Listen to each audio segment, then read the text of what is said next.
The glass shattered against the wall before anyone at the table could breathe. A Navy officer decorated disciplined untouchable stood up so fast his chair hit the floor, and the whole restaurant went silent. He wasn't supposed to feel anything. He wasn't supposed to care. But one cruel joke about a woman he'd known for 11 minutes broke something in him that years of combat never touched. What happened next would change two broken families forever. If you're watching this from your own city tonight, drop it in the comments. Let's see how far this story travels. Stay with me till the end and don't forget to subscribe. The chair hit the tile floor with a crack loud enough to silence the entire restaurant. Commander Grant Holloway didn't remember standing up. 1 second, he was sitting rigid in his dress shirt, jaw tight, hands flat on the table, the way they taught you to hold steady before a storm, and the next, he was on his feet, chest heaving, the laughter of his so-called friends dying in their throats. "Say that again," Grant said. His voice wasn't loud. It didn't need to be. 11 years in the Navy had taught him that quiet authority cuts deeper than shouting ever could. "Say it again, Danny. I want to hear you say it to her face." Danny Reyes. The man who'd orchestrated this entire humiliating evening blinked up at him with a half-smile still frozen on his lips, like he hadn't quite caught up to the fact that the joke had landed wrong. "Come on, man, you were just what?" Grant's eyes didn't move from him. "Calling her a package deal, like she's a discount bundle at a grocery store, like her daughter is a problem to be solved."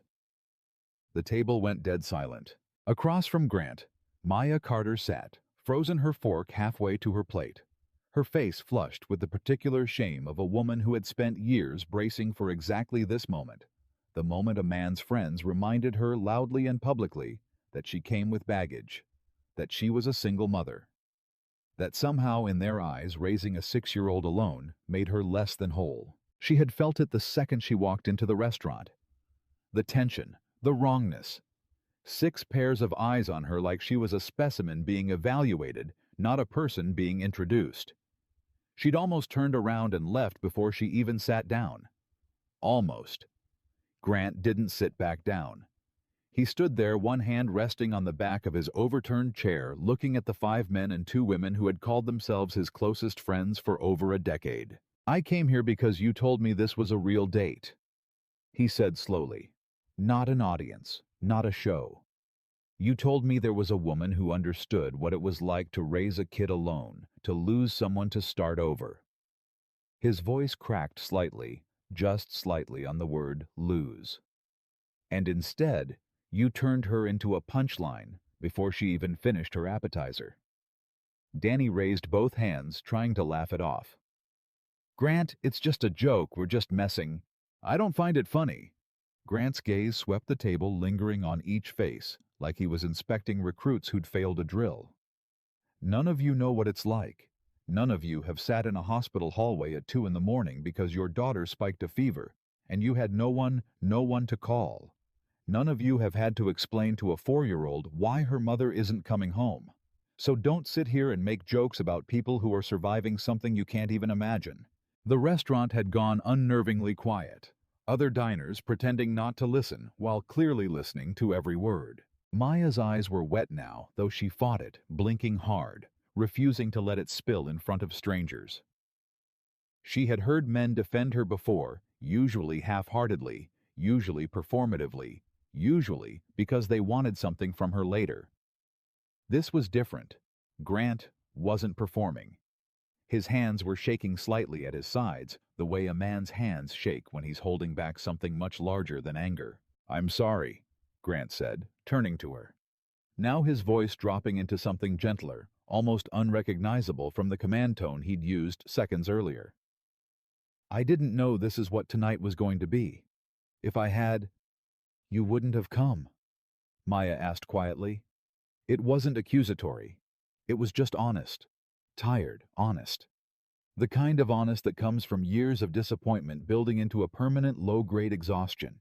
Grant considered the question seriously, the way he considered everything, like there was a right answer and a wrong answer, and lives depended on getting it correct. "No," he said finally. "I would have come. I just would have told them to shut their mouths before we ever sat down." A small surprised laugh escaped her despite everything. It startled her more than it startled him.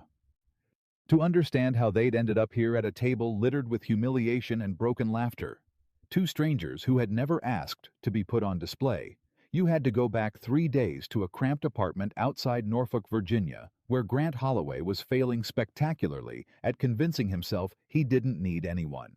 Grant was 33 years old, a Navy commander with a service record that read like a recruitment poster. Meritorious commendations, 2 deployments, a leadership style that subordinates respected and feared in equal measure.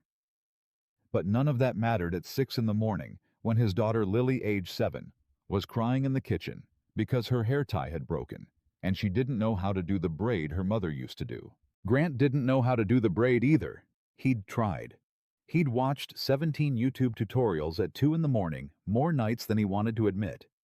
His hands steady enough to guide a destroyer through a storm fumbled hopelessly with 3 strands of his daughter's hair. "It's okay, Lilybug," he said, kneeling beside her, gathering the pieces gently. "We'll figure something out. Ponytail today." "Mom always did the braid," Lily said, her voice small, the kind of small that gutted him every single time. "I know," Grant said. "I'm working on it. I promise." He'd been saying "I promise" a lot since Rachel died. 18 months now. A car accident on a rain-slicked highway outside Virginia Beach, on a night Grant had been at sea, unreachable, unable to even say goodbye. He'd gotten the news from a chaplain standing on the deck of his ship, the wind cutting through his uniform, the world tilting sideways in a way it had never fully righted itself since. Since then, Grant had built a fortress. Routine, discipline, distance. He raised Lily with military precision meals, at the same time bedtime non-negotiable structure, as a substitute for the chaos grief had threatened to bring. He didn't date. He didn't let anyone close enough to matter. Friends who tried to set him up got the same answer every time. "I'm not interested. I have a daughter to raise." What he didn't say, what he barely admitted to himself, was the deeper fear underneath it that loving someone again meant the possibility of losing them again, and he didn't know if he could survive that twice. 2 hours away, in a small 2-bedroom house in Chesapeake, Maya Carter was having her own version of that morning. Her daughter Sophie, 6 years old, with a gap-toothed grin and an unsettling habit of asking exactly the questions adults spent their whole lives avoiding, was sitting at the kitchen table refusing to eat her cereal. "Why does Mr. Daniels next door have a daddy who lives with them, but I don't have a daddy who lives with us?" Maya's hand froze over the coffee pot. She'd answered variations of this question more times than she could count, and it never got easier. "Some families look different than others, sweetie. That's okay." "But why did my daddy leave?" Maya closed her eyes for half a second, steadying herself the way she'd learned to do, quick, invisible, practiced. "Your daddy had some things he needed to figure out, baby. That wasn't about you. That was never about you. It was a lie, technically. It was about Sophie in the cruelest way Marcus Sophie's father had left 2 weeks after Maya brought their newborn daughter home, citing an inability to do the family thing, packing 2 suitcases and vanishing into a life that apparently had no room for either of them. Maya had spent the 4 years since rebuilding herself from the wreckage working double shifts as a pediatric nurse, raising Sophie with a fierce, almost desperate love that tried to fill every gap her father had left behind. She didn't date, or rather, she'd tried exactly twice, and both times the men had backed away, the moment they realized dating her meant dating a package deal. A woman with a child who needed school pickups and pediatrician appointments, and someone who understood that Tuesday nights were not always available for spontaneity. One man had actually said to her on their second date, "I just don't think I'm ready to be a stepdad," as if she'd asked him to adopt Sophie on date number 2, instead of simply mentioning she had a daughter. So when her coworker and close friend Denise had cornered her in the break room 3 days earlier, practically vibrating with excitement about a perfect guy she just had to meet, Maya's first instinct had been a flat, immediate no. "He's a Navy officer," Denise had said. Like that explained everything. "Single dad raising his daughter alone, lost his wife. He's not like the others, Maya, I swear. You two would actually understand each other. Denise, the last three guys you set me up with ran the second they heard the word daughter. This one's different. Trust me. Just one dinner. If it's terrible, you never have to see him again. Maya should have said no. Every instinct told her to say no. But there was something in Denise's insistence, some flicker of genuine hope she hadn't let herself feel in a long time, that made her say against her better judgment, "Fine, one dinner." What neither of them knew, what Grant didn't know either, was that this dinner had been engineered by their mutual friend group into something far more elaborate and far crueler than a simple introduction. Denise and Danny, it turned out, had been dating for 2 months and had decided in a moment of misguided fun to turn the entire evening into a group spectacle, inviting 4 other friends to watch the magic happen. As Danny had put it in the group chat Grant never saw, it was in the truest sense a setup disguised as a kindness. The restaurant was called the Brass Anchor, a nautical-themed place near the base that Grant had been to a dozen times for work dinners. He arrived 7 minutes early, as he always did, dressed in a charcoal button-down that Lily had picked out for him that morning with surprising authority for a 7-year-old. "You look handsome, Daddy," she'd said, smoothing down his collar with small, serious hands. Mom would have liked that shirt. Grant had knelt down and hugged her tight enough to hide whatever was happening on his face. "Thank you, baby girl. I'll be back before bedtime. Mrs. Carrington's got you covered." "Are you going on a date?" Lily had asked with the directness only children possess. "It's just dinner with some friends. That's what daddy people say when it's a date," Lily had said wisely, and Grant had laughed despite himself, marveling not for the first time at how his daughter seemed to understand emotional subtext better than most adults he knew. When Grant walked into the restaurant and saw the table 6 people instead of the 2 or 3, he'd expected his stomach had dropped slightly, a soldier's instinct for an ambush kicking in before his conscious mind caught up. But Danny had waved him over with such enthusiasm, introducing it as just a casual group thing, no pressure, that Grant had pushed the unease down and taken the open seat. Maya arrived 4 minutes later. Grant noticed her before she noticed the table's full size.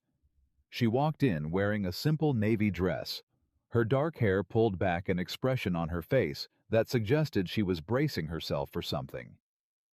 There was a tiredness in her eyes that Grant recognized instantly. Not laziness, not boredom, but the specific exhaustion of someone who had been carrying a weight alone for a very long time. He knew that exhaustion. He saw it in the mirror every morning. "You must be Maya," Danny said, standing to greet her with exaggerated charm. "This is Grant. Grant Maya." Maya's eyes found the table, 6 chairs, 6 faces, none of which matched the casual dinner she'd been promised, and something in her expression flickered a brief controlled panic, quickly suppressed. Grant saw it. He recognized it instantly because he felt the same thing rising in his own chest. "Hi," she said, sliding into the seat beside him, her voice carefully neutral. "I didn't realize this was a group thing." "Yeah," Grant said quietly, just for her. "Me neither." It was the first true thing either of them said to each other that night, and somehow it mattered more than any of the small talk that followed. For the first 20 minutes, the conversation stayed surface level, performative, the way conversations do when an audience is watching. Denise kept steering questions toward Grant's military career, clearly trying to make him sound impressive. Danny kept making jokes that landed slightly too hard, slightly too pointed, the kind of jokes that are funny to everyone except the person they're about. But underneath the noise, something quieter was happening between Grant and Maya. Small moments. A look exchanged when Danny said something tone-deaf. A shared, barely suppressed eye roll when one of the other friends asked Maya with poorly disguised condescension, "So is it hard, doing it all by yourself?" "It's not by myself," Maya had said evenly. "I have my daughter. We do it together." Grant had felt something shift in his chest at that, a recognition sharp and sudden, like meeting his own reflection in a stranger's words. "What's your daughter's name?" he asked, leaning slightly toward her, lowering his voice as if to carve out a private conversation in the middle of a crowded table. "Sophie," Maya said, and for the first time that evening, her face softened into something genuine. "She's 6. Loud, opinionated, asks questions I have no idea how to answer." "I've got one of those," Grant said. "Lily, 7.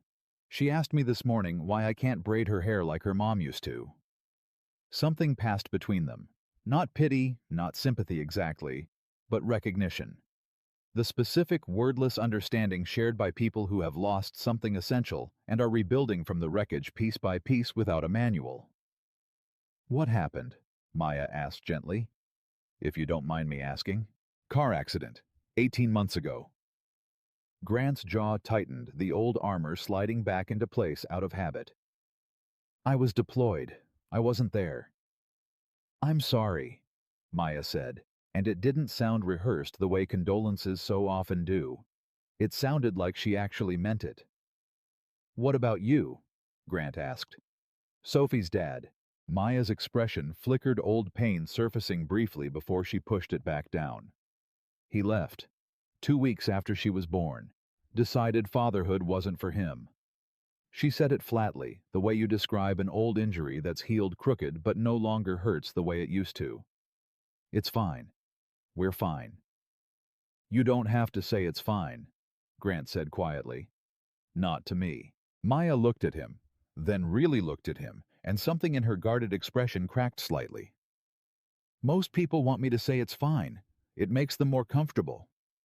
"I'm not most people," Grant said. It wasn't a line. It wasn't an attempt at charm. It was simply true, and they both seemed to recognize it in the silence that followed. The night might have continued like that, a slow, careful unspooling of two guarded people, finding unexpected common ground beneath the noise of an oblivious audience, if Danny hadn't decided somewhere around the second round of drinks that the evening needed more entertainment. "So," Danny said, grinning at the table, clearly pleased with himself. "Grant, you ever think about what it's like dating someone with a kid already? I mean, it's basically a package deal, right? Buy one, get one free. Except the free one screams at 3 a.m. and needs a college fund." The laughter that followed was the particular awful laughter of people who think they're being clever instead of cruel. Maya's face went rigid. Grant watched her hands tighten in her lap, watched her chin lift slightly in that defensive posture he recognized from his own daughter when other kids said something thoughtless about her not having a mother. It was the posture of someone bracing for impact, someone who had absorbed this exact humiliation enough times to know exactly how to survive it without visibly breaking. But she shouldn't have had to. That was the thought that crystallized in Grant's mind with sudden absolute clarity, sharper and louder than anything else at the table. She shouldn't have had to brace herself. She shouldn't have had to sit here in a restaurant on what was supposed to be a kind gesture from friends and absorb a joke about her own daughter being a free burden.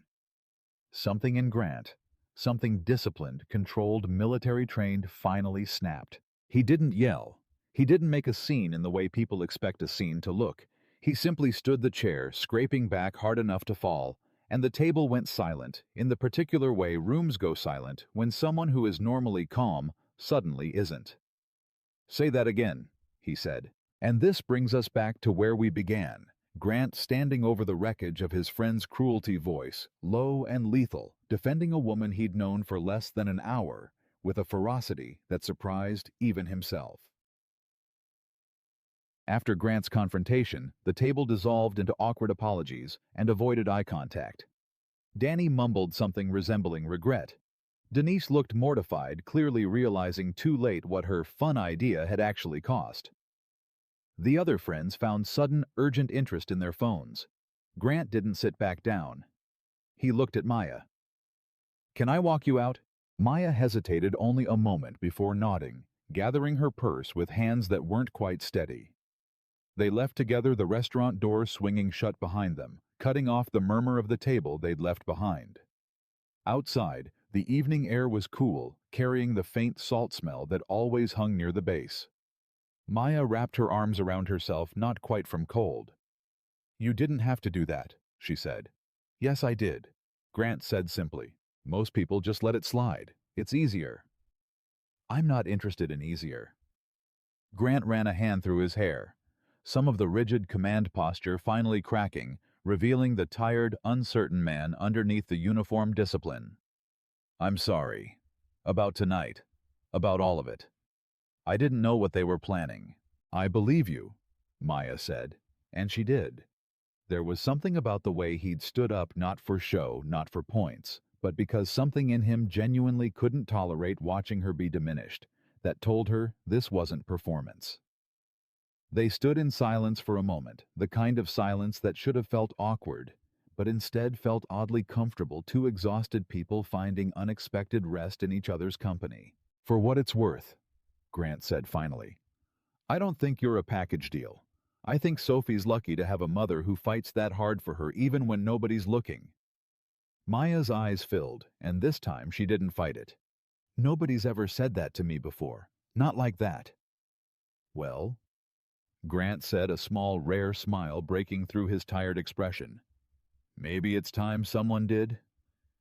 This wasn't exactly the date I expected, Maya said, a tired laugh escaping her. No, Grant agreed. But I don't think I'm ready for it to be over yet. He said it carefully, almost surprised at his own words, like a man testing weight on a leg he wasn't sure could hold him anymore. Maya studied him for a long moment. This stranger who had stood up for her with the same calm, immovable authority she imagined he used. Commanding sailors through a storm, this man who carried his own grief in the same careful, contained way she carried hers. There's a coffee shop 2 blocks from here, she said finally. Quiet, no audience. Grant's smile widened just slightly. Lead the way, Commander. That's your title, not mine, Maya said, falling into step beside him. Tonight, Grant said, I think you earned it more than I did. They walked together into the cool Virginia evening, away from the wreckage of a prank that had been designed for entertainment and had instead, against every intention of the people who orchestrated it, become something neither of them expected. The fragile, terrifying beginning of something real. Behind them, the restaurant lights faded into the dark. Ahead of them, neither could have known yet just how much courage it would take, not the kind learned in military drills or hospital corridors, but the quieter, harder courage required to let someone in after you'd spent years building walls, strong enough to survive losing everything once already. Neither of them said it out loud that night, but both of them felt it walking side by side through streets. Neither particularly noticed for the first time in longer than either cared to admit.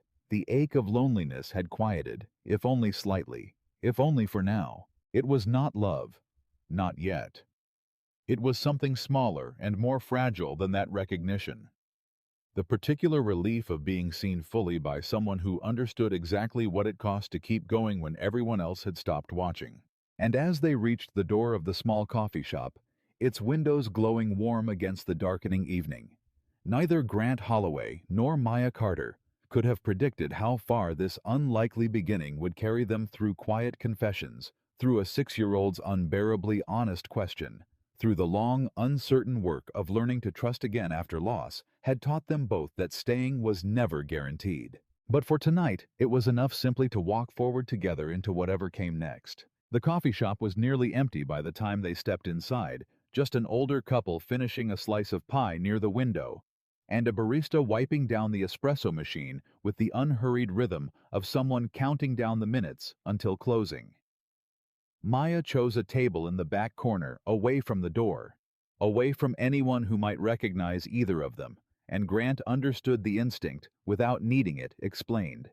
After 18 months of being watched by neighbors who pitied him, by sailors who whispered about the widowed commander, by his own daughter's wide, searching eyes. Every time he came home late, he knew exactly what it felt like to crave a corner where nobody was looking. Coffee or something stronger? He asked, already reaching for his wallet. Coffee, Maya said. I'm working a 12-hour shift tomorrow, pediatric floor. I can't afford a hangover and a 6-year-old who wakes up at 5:45 like clockwork. Grant almost laughed. Lily's 5:50. We could set our watches by these kids. Mine's worse on weekends, Maya said, like she's punishing me for trying to sleep in. That's a universal law of small children. The moment you actually need rest, they develop opinions about pancakes. It was such a small joke, such an ordinary observation, but it landed between them with unexpected weight. The relief of talking to someone who didn't need the rules of single parenthood explained to them who didn't tilt their head with that practiced, sympathetic expression people used right before saying something well-meaning and useless. Grant ordered 2 coffees, black, no explanation needed, and when he set hers down across from her, Maya wrapped both hands around the cup like she was trying to absorb the warmth straight into her bones. "Can I ask you something?" she said, her eyes steady on him now, in a way they hadn't been at the restaurant where the noise and the audience had given her permission to look elsewhere. "Go ahead." "Why did you actually agree to tonight? You don't seem like a man who gets talked into blind dates." Grant turned his cup slowly on the table, considering the question with the same deliberate care he gave everything. "Honestly, I didn't want to. Danny's been after me for months, ever since—" He stopped the sentence, catching on something raw. "Ever since Rachel. He kept saying Lily needed a mother figure, that I couldn't raise her alone forever, that it wasn't healthy for either of us. I think he meant well. I think he just doesn't understand that grief doesn't work on anyone else's timeline." "No," Maya agreed quietly. "It really doesn't." "So why'd I say yes tonight?" Grant continued. "Honestly, I was tired of arguing about it. Tired of the same conversation on a loop. I figured if I went once, sat through one bad dinner, they'd finally stop asking." He looked up at her, something almost sheepish crossing his face. "I didn't expect it to actually mean anything." "Gee, thanks," Maya said, but there was no edge in it, just a faint, tired smile. "That's not what I meant." Grant's voice softened. "I meant I walked in expecting nothing, lower than nothing. I expected an hour of forced conversation, and then 6 months of peace from Danny's matchmaking. I didn't expect—" He gestured vaguely between them, unable to finish the sentence, unsure himself what word belonged there. "I know," Maya said. "I expected the same thing. Denise has set me up twice before, both disasters. I told her this was the last time, win or lose, because I'm done auditioning for men who can't handle the fact that my daughter exists." "Tell me about that," Grant said. "The other 2. What happened?" Maya exhaled slowly, like she was deciding how much of the old wound to reopen for a stranger. But something about Grant's stillness, the way he simply waited, no impatience, no agenda, the posture of a man trained to listen for things other people missed, made her want to answer honestly. "The first one ghosted me after I mentioned Sophie's name twice in one conversation. Just stopped texting. No explanation, nothing. The second one actually showed up for 2 dates and then told me very seriously, like he was doing me a favor by being honest, that he wasn't built for instant fatherhood." She shook her head, a humorless laugh escaping her. "As if loving a child that already exists is some kind of obstacle course instead of just loving a child." "That's not honesty," Grant said. "That's cowardice wearing honesty's clothes." Maya looked up at him, surprised by the sharpness of the observation. "That's exactly what it is. I never had the word for it. I've met men like that in the service," Grant said. "Guys who talk a big game about commitment until commitment actually requires something of them. Then they fold." He paused. "I always wondered what made the difference. Why some guys run and some guys stay when the situation's basically identical. What do you think it is?" Grant considered this for a long moment, turning his coffee cup another slow rotation. "I think the ones who run are scared of being needed. Being needed means you can fail someone. Being needed means there's a person whose whole world gets smaller if you walk away. That's a heavy thing to carry, and some men just decide they'd rather not carry it at all. And the ones who stay, I don't know yet," Grant admitted. "I used to think I was one of them. Then Rachel died, and I found out exactly how easy it is to disappear into work, into routine, into anything that doesn't require feeling the size of what you lost." His jaw tightened slightly. "I've spent 18 months making sure nobody gets close enough to need me again, including myself probably." The honesty of it startled them both. Maya set her cup down carefully, like the table had suddenly become a fragile thing. "That's the most honest thing anyone said to me in 4 years," she said. "Sophie's father, what was his name? Marcus. Did he say why? When he left, Maya's expression flickered old hurt, rising briefly to the surface before she pushed it back into its familiar place. He said he wasn't ready. Like readiness is something that just arrives one day fully formed, and he was simply still waiting on delivery. He packed 2 suitcases while I was in the hospital with a 2-week-old. I came home to an empty closet and a note on the kitchen counter. She laughed, but it wasn't really a laugh. A note, Grant. Like I was a roommate he was breaking a lease with. Grant's hands curled slightly on the table, an old anger flaring in his chest on her behalf, sharper than he expected for a man he'd known less than 2 hours. What did the note say? I don't remember exactly. Something about needing space to find himself. I burned it eventually. Didn't feel like keeping a souvenir of the worst day of my life. She looked at him steadily. Sophie doesn't remember him. She was 2 weeks old, but she asks about him constantly. Why doesn't she have a daddy who lives with us? Why did he leave? What's wrong with her that made him go? Her voice cracked slightly on the last sentence, the first crack Grant had seen in her composure all night. I've spent 4 years telling her it wasn't her fault, and some days I still don't think she believes me. Grant didn't reach for her hand. He didn't offer empty reassurance. He simply said quietly, "It wasn't her fault, and it wasn't yours either." I know that logically, Maya said, but logic doesn't always win against 4 years of a child asking why people leave. No, Grant agreed. It doesn't. They sat with that for a moment. The silence between them not awkward, but weighted, 2 people recognizing the particular loneliness of raising a child through loss, while also trying to convince that child the world wasn't as unstable as their own small life had taught them it could be. Lily asks me things too, Grant said eventually. Different questions. She doesn't ask why her mom left because she knows Rachel didn't choose to go. But she asks other things. Why I work so much. Why I don't laugh the way I used to in old pictures. Why I won't let Mrs. Carrington redecorate the living room, even though Rachel's been gone a year and a half, and the curtains are starting to look ridiculous. He gave a small pained smile. Kids notice everything. They just don't always know how to ask the real question underneath the question. What's the real question underneath, do you think? Grant was quiet for a long moment. I think she's asking if it's okay to be happy again. If moving forward means forgetting her mom. I think she's testing whether the world is safe enough to want things in again, instead of just surviving them. That's exactly it, Maya said softly.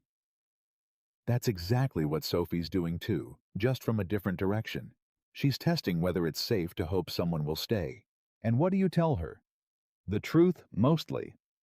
That I can't promise her every person who comes into our life will stay forever, but I can promise her that I will. Maya's eyes glistened slightly under the cafe's low light. It's not the answer she wants. She wants the easy promise, the fairy tale one. But I won't lie to her just to make her stop asking. That's the bravest thing I've heard all week, Grant said quietly.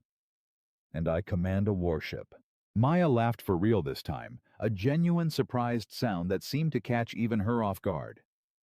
That might be the strangest compliment I've ever received. I mean it, Grant said, leaning forward slightly, his voice losing its careful formal edge.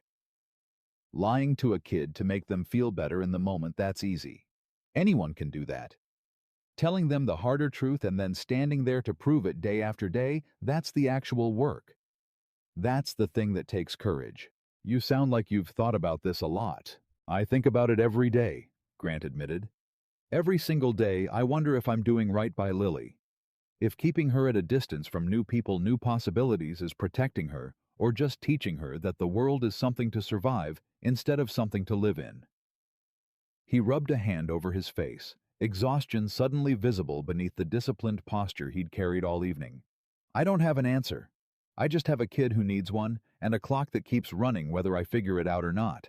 Maya reached across the table, then not dramatically, not with any grand gesture, just a small simple movement, her fingers resting briefly over his.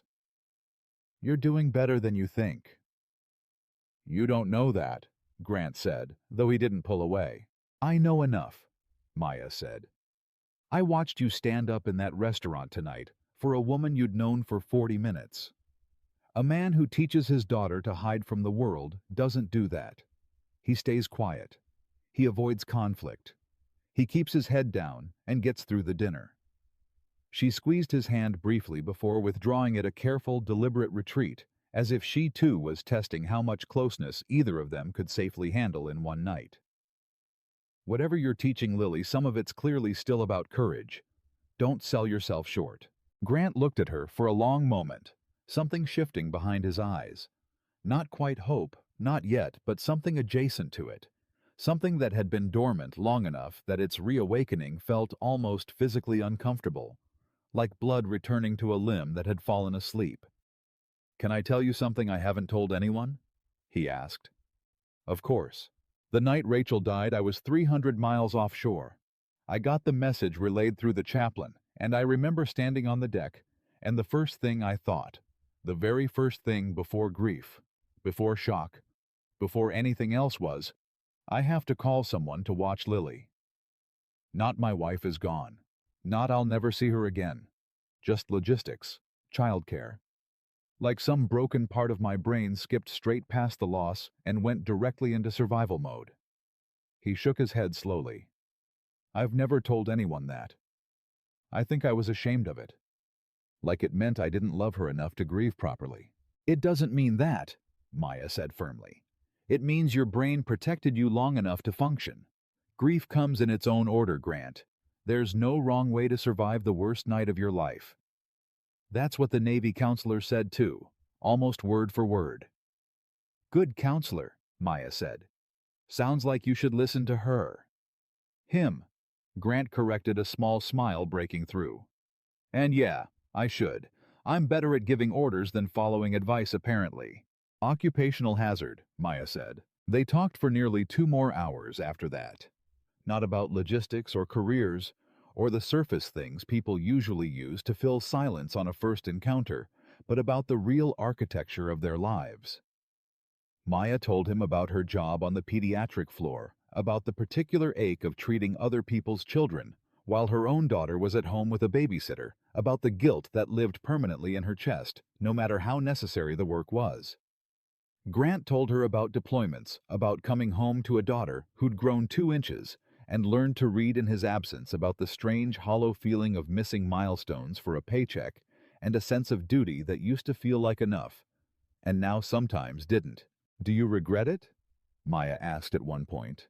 "The Navy, choosing it, staying in it even after Rachel." Grant thought about the question seriously, the way he thought about everything.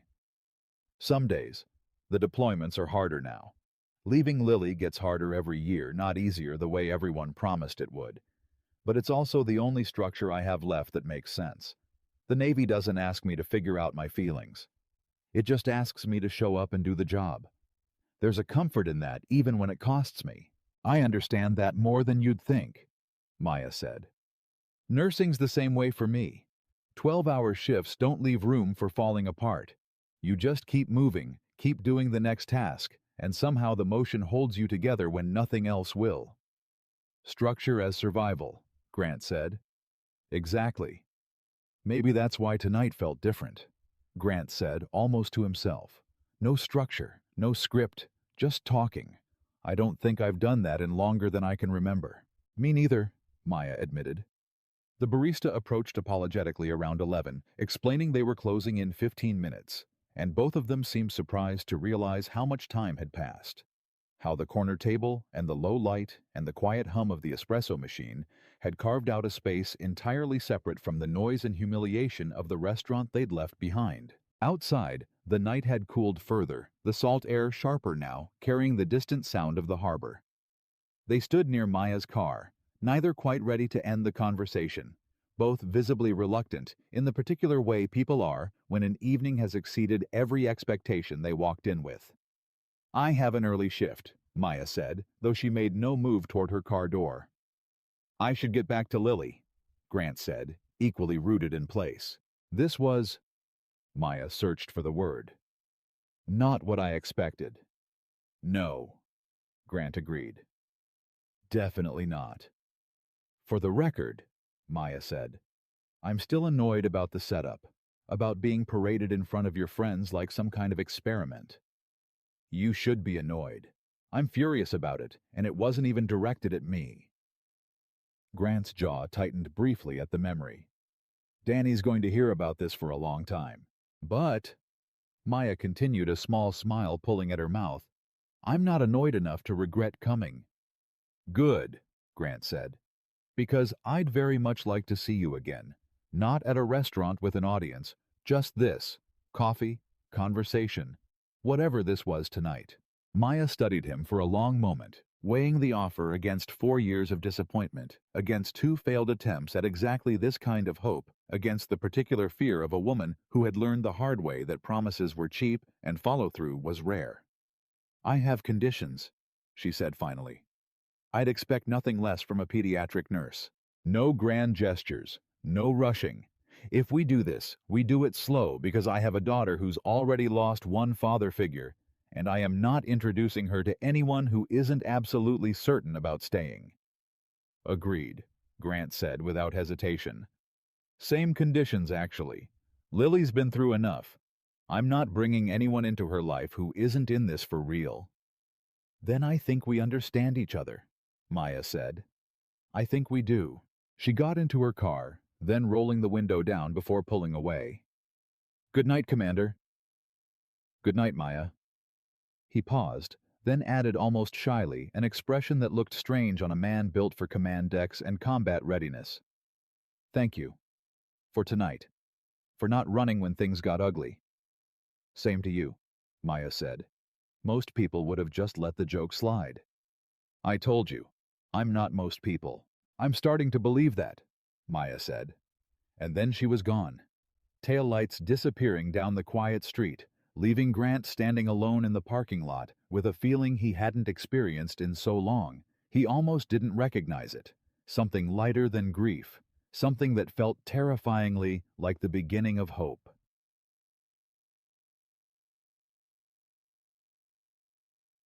He didn't sleep much that night.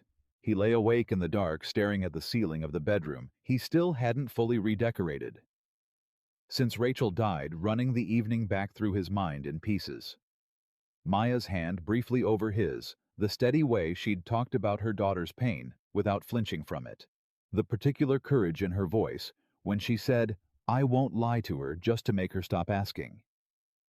It felt in a way he couldn't quite articulate, like meeting someone who spoke the exact same language of loss and survival that he'd been speaking alone for 18 months with nobody around who understood the dialect. Around midnight, his phone buzzed. A text from an unknown number, though he knew immediately who it was. Got your number from Denise. Hope that's not too forward of me. Maya. He smiled in the dark, typing back quickly. Not forward at all. Glad you did. Sophie's already asleep. House is quiet. Thinking about tonight. Same here. Lily's asleep too. Mrs. Carrington said she went down easy. Good. Can I ask you something? You don't have to answer if it's too much. Go ahead. There was a pause before the next message came through, longer than the others, like she'd typed and deleted several versions before settling on the final one. Are you actually ready for this? Not just tonight, but the bigger thing.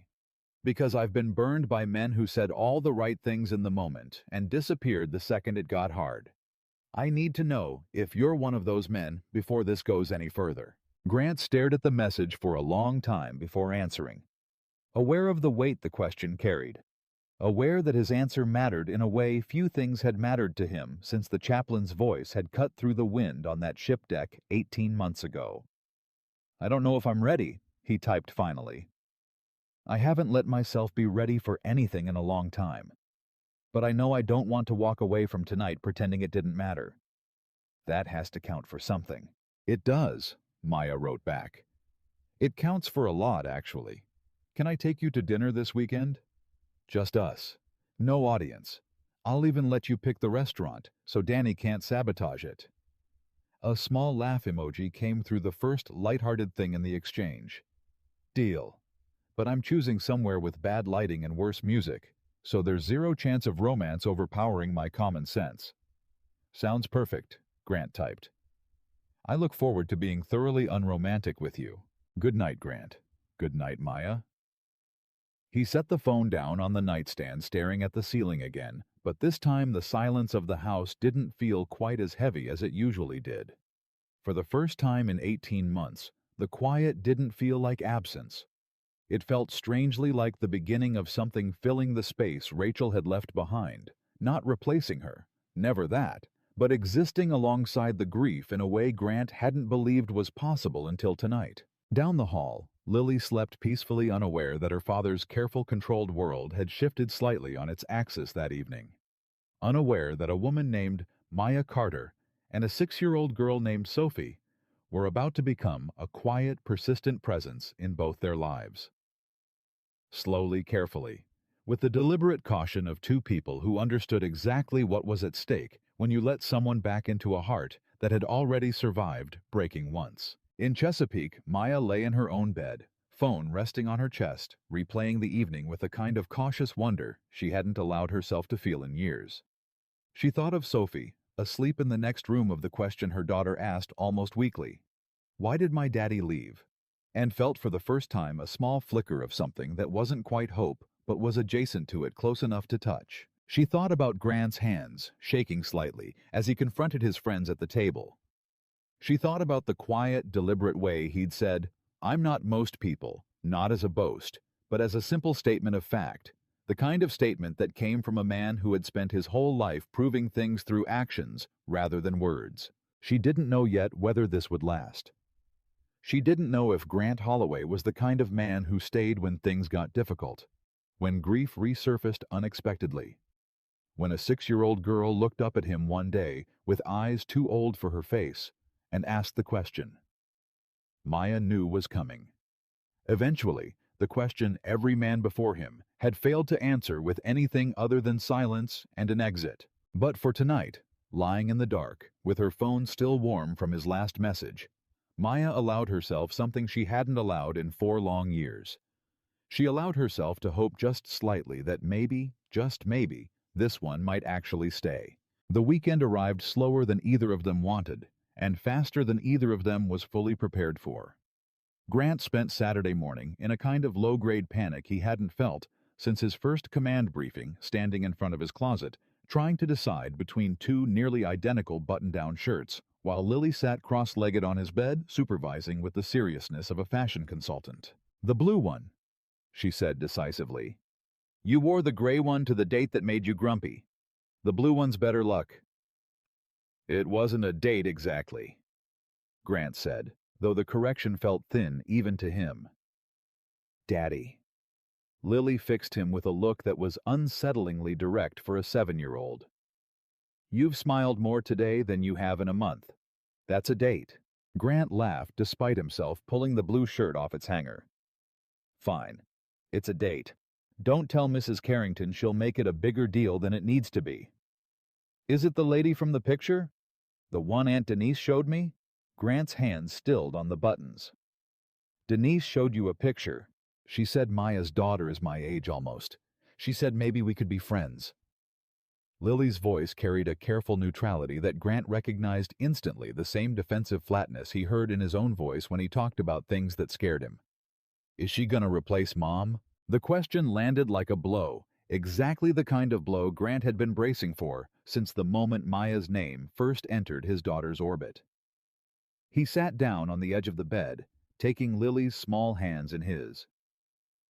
"Nobody could ever replace your mom," he said carefully. "Not Maya, not anybody. Your mom is your mom forever, no matter what else happens in our lives. Do you understand that?" Lily nodded slowly, though her eyes stayed wary. "But," Grant continued, "I think it's okay for our family to grow. Not instead of Mom, just in addition to her. Does that make sense?" "I guess." Lily picked at a loose thread on the comforter. "What if I don't like her? Then we won't force anything. I promise you that. Nobody's going to make you spend time with someone you don't want to." "What if I do like her, and then she leaves? Like Mom left?" Grant felt the question settle into his chest with physical weight. This was the real fear, the one underneath all the others, the one he'd been carrying himself without fully naming it. Your mom didn't choose to leave, baby. That was an accident. Nobody chose that. He squeezed her hands gently. I can't promise you nothing bad will ever happen again. I wish I could. But I can promise you that I'm not going to bring anyone into our life who isn't serious about staying. That's a promise I'm making to you, not just to myself. Lily studied him for a long moment with an intensity that made Grant feel, not for the first time, like his daughter could see straight through every careful word he chose. Okay, she said finally, but I get to meet her before anything gets serious. That's my rule. That's fair, Grant said, fighting back a smile at the business-like tone she'd adopted, so similar to his own command voice. It was almost eerie. Deal. Across town, Maya was having a nearly identical conversation, though Sophie's approach was considerably less diplomatic than Lily's. Is the Navy man gonna be my new daddy? Sophie asked, perched on the bathroom counter, while Maya tried to apply mascara with hands that kept threatening to shake. He's a friend, Soph. We're just getting dinner. Denise said you really liked him. She said you texted him 100 times last night. It was not 100 times, Maya said, though it had embarrassingly been close to 30. And Denise needs to mind her own business. Is he nice?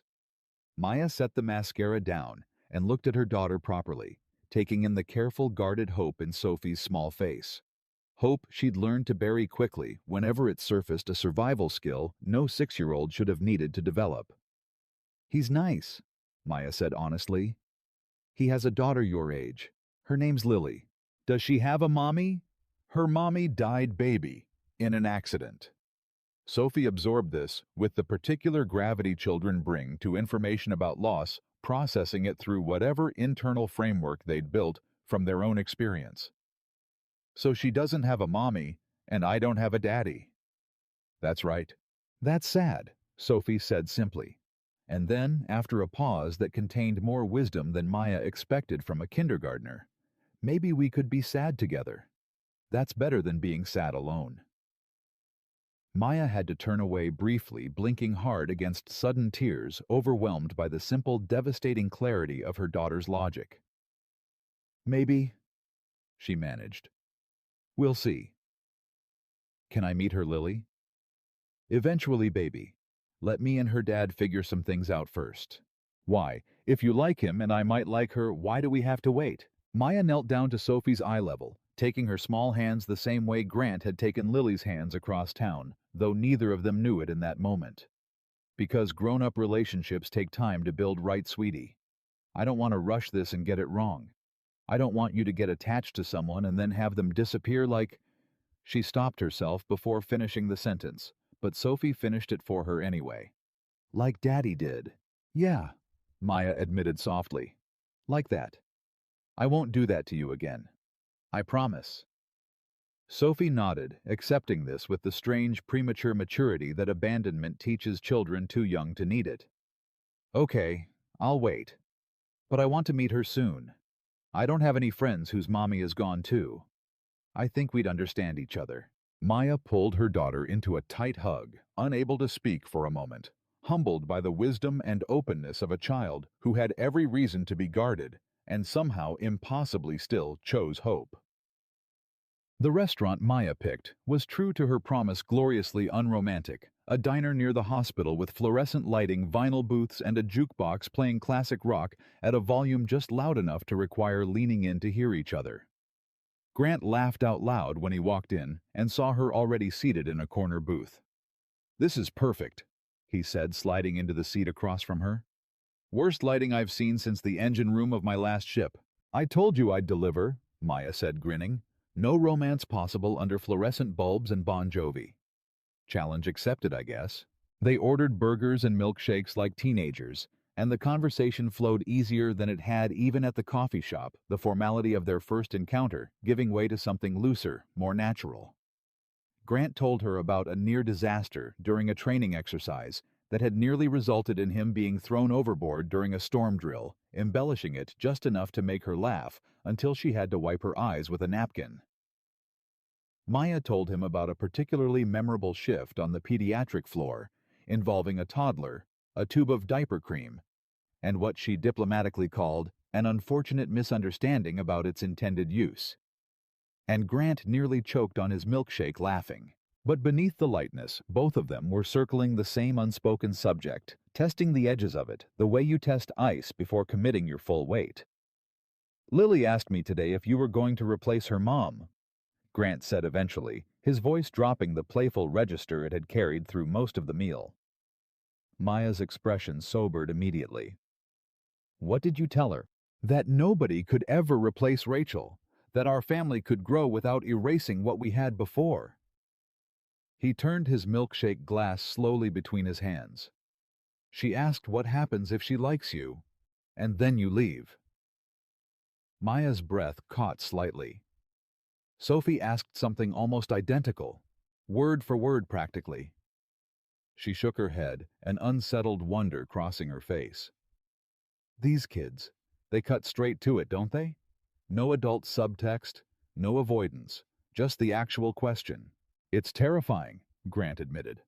"I've commanded men through combat scenarios with less anxiety than I felt answering my own daughter's question this morning."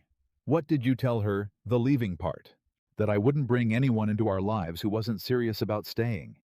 That it was a promise I was making to her, not just empty words." Grant looked up, meeting Maya's eyes directly. "I meant it when I said it to Lily. I mean it now, saying it to you. I'm not interested in something casual. I don't have room in my life or in my daughter's life for casual." "Good." Maya said the word carrying more weight than its single syllable should have allowed. "Because neither do I. Sophie already lost one version of stability before she was old enough to remember having it. I won't risk giving her a second loss just to feel less lonely myself." "So where does that leave us?" Grant asked. Maya considered the question seriously. The same careful deliberation Grant had come to recognize as fundamental to who she was, a woman who didn't speak quickly, who weighed every word against the cost of getting it wrong. "I think it leaves us moving slowly, really slowly. Getting to know each other first without the kids involved until we're both certain enough that introducing them isn't a mistake we'll regret." "That's reasonable," Grant said. "Though Lily's already informed me she has veto power over meeting you. Apparently, that's non-negotiable." Maya laughed. Sophie issued the same decree, except hers was about wanting to meet Lily as soon as possible, because, and I quote, "we could be sad together, and that's better than being sad alone." Grant went still, the joke dying in his throat. "She said that, word for word." God. Grant rubbed a hand over his face, visibly moved. "Out of the mouths of babes." "I know," Maya said softly. "I had to leave the bathroom for a minute after she said it. I wasn't prepared." They sat in silence for a moment, both processing the strange, simple wisdom of children who somehow understood grief and connection more intuitively than the adults trying to protect them from both. "Can I tell you something that might sound crazy?" Grant asked. "After tonight, I think we're past the point of things sounding crazy. I think I'm scared of how much I already like you." Grant admitted, the words coming slowly, like each one cost him something to extract. "It's only been a week. I shouldn't feel anything this strong this fast. It doesn't make sense, and I don't trust things that don't make sense." Maya reached across the table this time without hesitation, taking his hand fully in hers. "I feel the same thing. And I've spent 4 years building a wall specifically designed to prevent exactly this kind of feeling.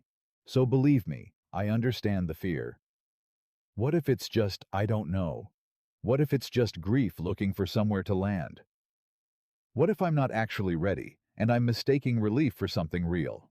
It was the most vulnerable thing Grant had said yet. The question underneath every careful word he'd spoken since the restaurant prank. And Maya recognized it for what it was, not doubt about her, but doubt about himself, about his own capacity to know the difference between healing and avoidance. "I can't answer that for you," she said honestly. "Only you know what's happening inside your own heart. But I can tell you what I see from the outside. I see a man who stood up in a restaurant full of people to defend a stranger because it was the right thing to do, not because he was trying to impress anyone. I see a father who's terrified of getting it wrong with his daughter, which tells me he cares more about getting it right than almost anyone I've met. That doesn't sound like grief misfiring to me, Grant. That sounds like a man who's simply ready to feel something again and is scared because he forgot what that felt like. Grant's eyes were wet now, something he rarely allowed in front of anyone, but the diner's fluorescent lights and bad music and vinyl booth somehow made it feel safe private despite the public setting. Nobody said anything like that to me in 18 months. Then it was overdue, Maya said simply. They began seeing each other regularly after that, though always carefully, always without the children present. Coffee after Maya's shifts, ended dinner on the rare evenings Grant wasn't on duty. Long phone calls after both kids were asleep, that stretched past midnight, more often than either of them intended.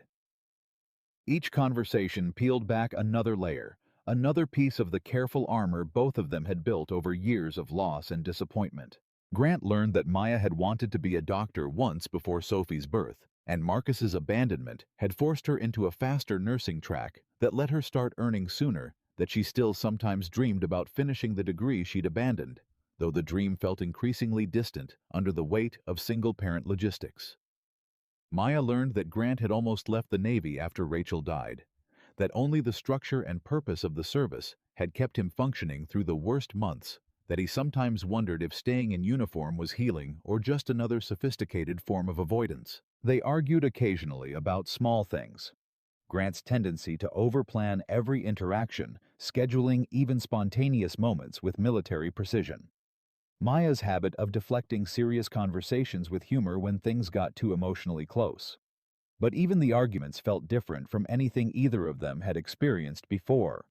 Productive rather than destructive, the kind of friction that comes from two people actually invested in understanding each other rather than simply winning. 3 weeks into what had quietly become a relationship, though, neither of them had used that word explicitly.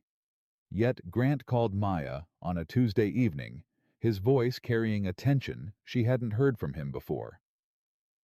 "I need to tell you something," he said. "And I need you to not panic before I explain the whole thing." Maya's stomach tightened instinctively. "Okay, I'm listening. I got orders today. There's a deployment opportunity coming up in 8 weeks, 6 months, possibly longer, depending on how things develop overseas." The silence on Maya's end stretched long enough that Grant added quickly, "I haven't accepted it yet. I wanted to talk to you first." "Why would you need to talk to me about it?" Maya asked, though even as she said it, she knew the question wasn't entirely honest. She knew exactly why. "Because 3 weeks ago, I would have accepted without thinking twice. Deployment's just part of the job, part of the rhythm I've built my whole life around since Rachel died. But now..." He paused audibly, searching for the right words. "Now I keep thinking about what it would mean. Leaving Lily again right when things are starting to feel stable for her. Leaving you right when we're just beginning to figure out what this is. Grant, I can't ask you to turn down a deployment because of me. We've known each other 3 weeks. "It's not just because of you," Grant said. "It's because I'm starting to actually want a life outside the uniform for the first time since Rachel died. And I don't know what to do with that feeling. It scares me more than any deployment ever has." Maya sat down slowly on her couch, processing the weight of what he was telling her.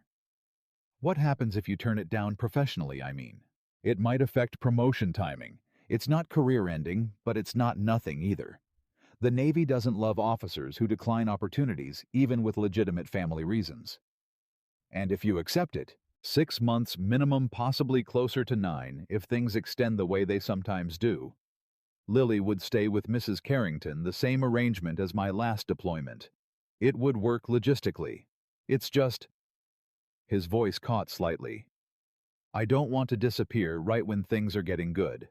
I don't want to be 300 miles offshore again if something happens the way I was when Rachel..." He couldn't finish the sentence, and he didn't need to. Maya understood exactly what he meant. "I think," Maya said carefully, "that this needs to be a decision you make for your career, and for Lily, not for me. We've known each other 3 weeks, Grant. I care about you deeply faster than I expected to care about anyone again.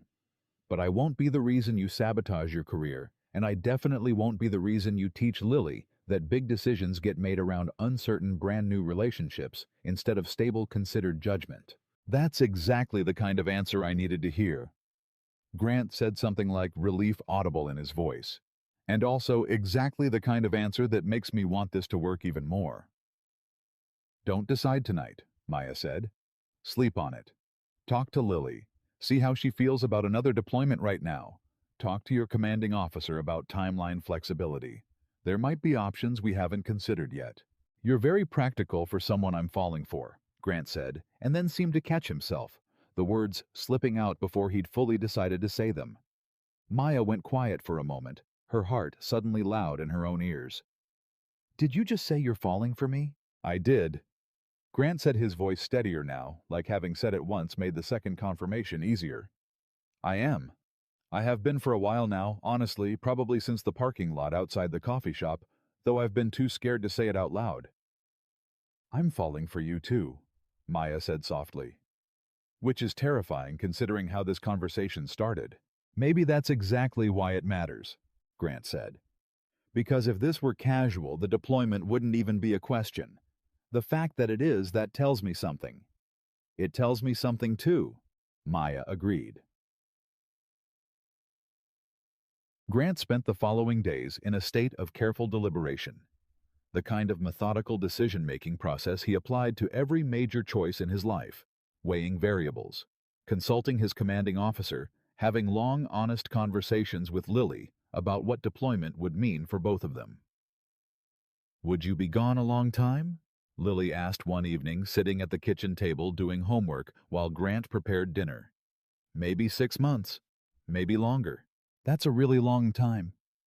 Lily said, her pencil stilling on the page. Last time you were gone, that's when Mom... She didn't finish the sentence, but Grant heard every unspoken word in the silence that followed. He turned off the stove and sat down across from her, taking her hands the way he always did when conversations turned serious. I know that's scary, baby. I know what happened last time makes this feel even harder. What if something happens again while you're gone? I can't promise you nothing bad will ever happen. Grant said the same honest answer he'd given before, the only answer he was willing to give. But I can promise you, I'm thinking really hard about this decision because I don't want to be away from you, especially not now. Is it because of Maya? Lily asked with the directness that always seemed to catch him off guard. Partly, Grant admitted. But mostly it's because of you. I don't want to miss 6 more months of your life when I've already missed so much. Lily considered this for a long moment, chewing on the end of her pencil in a habit she'd inherited from Rachel, a small physical echo that still occasionally stole Grant's breath when he noticed it. I think you should do whatever makes you the best dad, she said finally. If staying makes you better, stay. If going makes you better at your job, and being better at your job makes you happier, then maybe go. I don't know. I just want you to be happy, and I want you to come home. It was an answer too wise for a 7-year-old, the kind of perspective that loss teaches children far too early, and Grant pulled his daughter into a tight hug, unable to speak for a long moment. After several days of consideration, conversations with his commanding officer, and long talks with Maya that stretched late into multiple nights, Grant made a decision that surprised even himself. He requested and was granted a deferral on the deployment, citing ongoing family circumstances that the Navy somewhat unusually agreed to honor given his service record and the unique nature of single parenthood following his wife's death. They said yes, he told Maya over the phone, disbelief evident in his voice. I have to take the next deployment cycle instead, probably in a year, but for now I'm staying. How do you feel? Maya asked. Relieved, Grant said. Genuinely, completely relieved in a way that surprises me. I thought turning down an opportunity would feel like failure. It doesn't. It feels like choosing something for the first time in a long time instead of just letting the Navy's schedule choose for me. I'm proud of you, Maya said. And I think Lily's going to be thrilled. She already knows. I told her this morning before school. She cried a little, but happy crying, the relieved kind. Good crying, Maya said. I know that kind well. There's something else, Grant said, his voice shifting into something more careful, more deliberate. I think it's time for them to meet, Lily and Sophie. I think we've been careful enough, talked enough, that I trust this is real, and I don't want to keep them separated from something that matters this much to both of us. Maya was quiet for a moment, her own heart racing at the weight of what he was suggesting. Sophie asks about Lily almost every day. I think she's ready too. Then maybe this weekend. Something low-key, a park maybe. No pressure, no big introduction ceremony. Just letting them exist in the same space and see what happens naturally. I like that, Maya said. Low-key feels right. Are you scared? Grant asked. Terrified, Maya admitted. Not of Lily, of what it means if this works, of what it means if it doesn't. Same here, Grant said. But I think we've done enough careful waiting. I think it's time to find out. Okay, Maya said.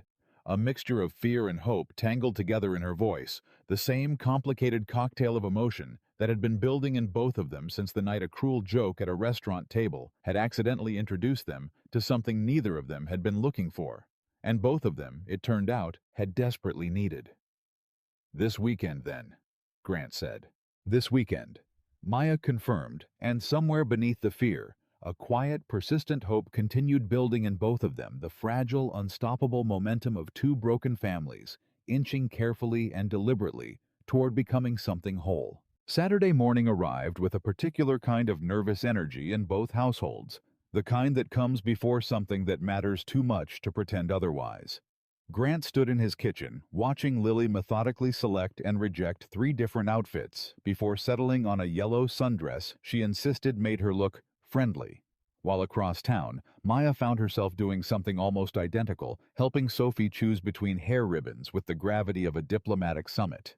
Does it matter what ribbon I wear? Sophie asked, holding up a pink one and a purple one with equal seriousness. Not really, baby. Lily's not going to judge you on ribbons. What if she doesn't like me? Maya knelt down, taking her daughter's small shoulders in her hands. She's going to like you. You're funny and kind, and you ask the best questions of anyone I know. There's nothing not to like. What if I don't like her? Then that's okay too. We're not going to force anything. This is just 2 kids meeting at a park, nothing more than that.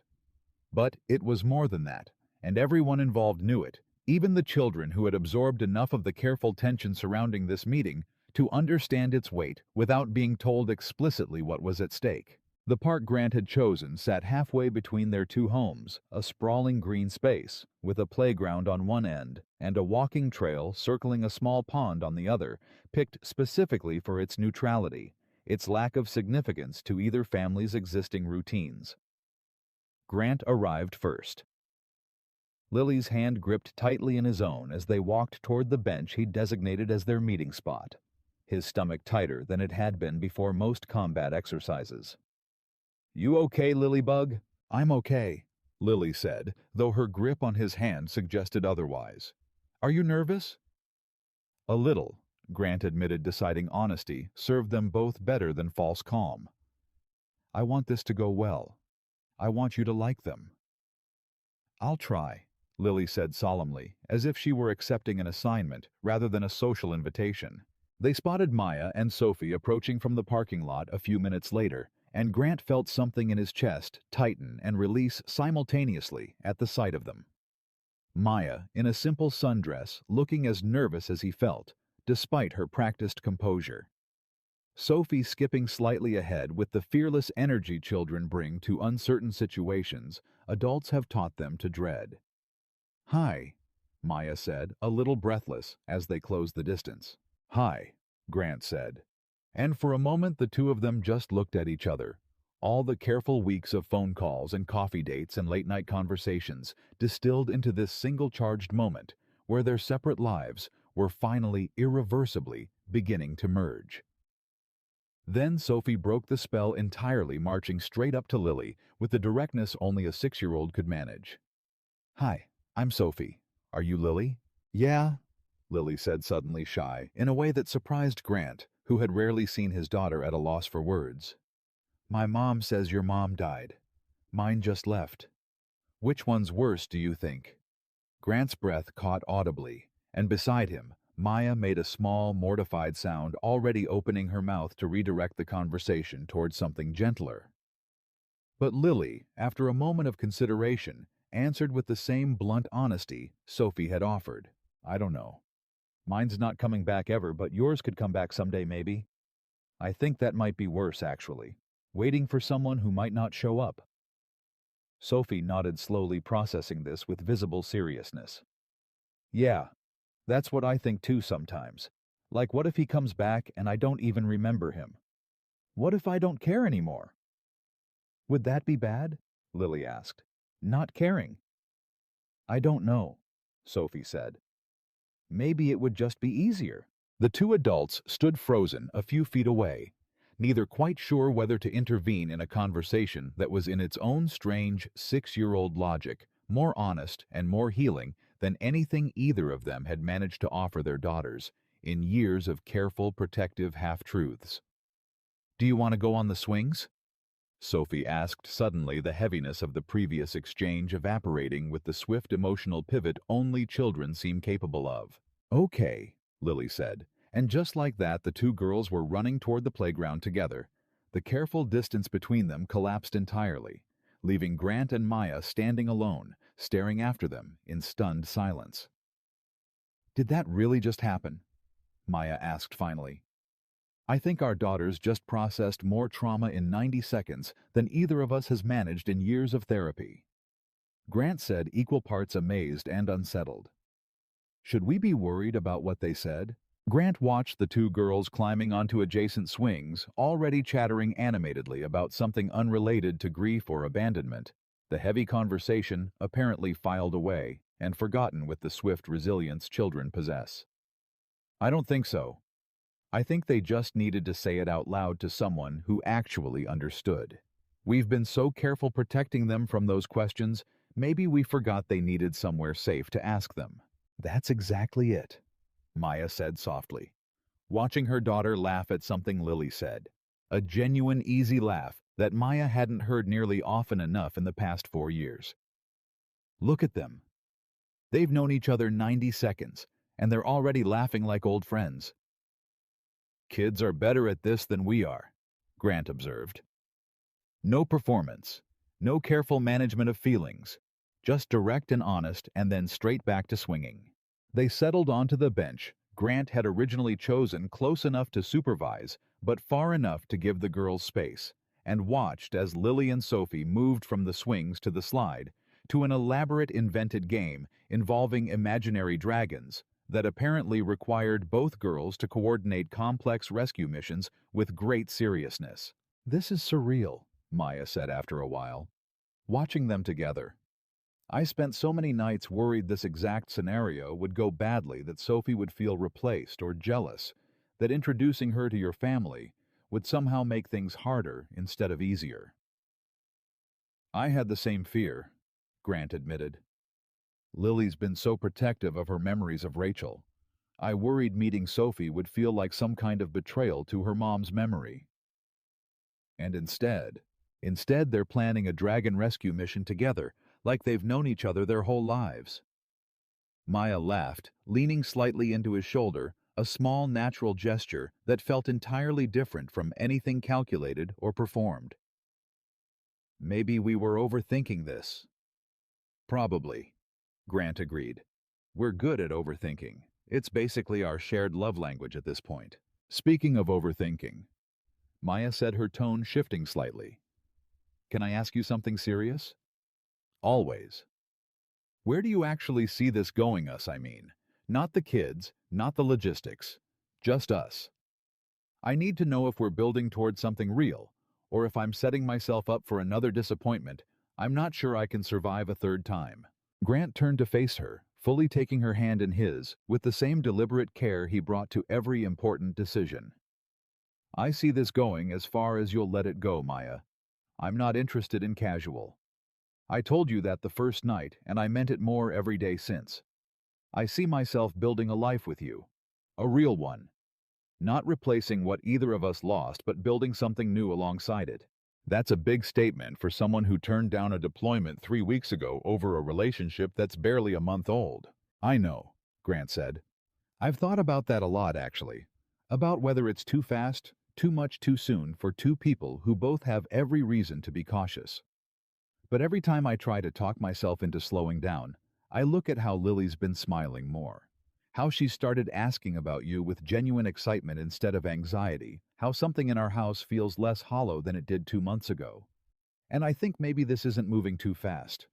Maybe this is just two people who've been waiting a long time for something to finally feel right. Maya's eyes glistened, and she didn't try to hide it this time. I feel the same thing. Sophie's been different too. Lighter somehow. She used to ask about her dad almost every single day. She hasn't asked in nearly 2 weeks. Is that good or bad? I think it's good, Maya said slowly. I think maybe she's starting to feel like the gap doesn't have to stay empty forever. Like maybe it can be filled with something else, not replacing him, just adding something good where there used to be just absence.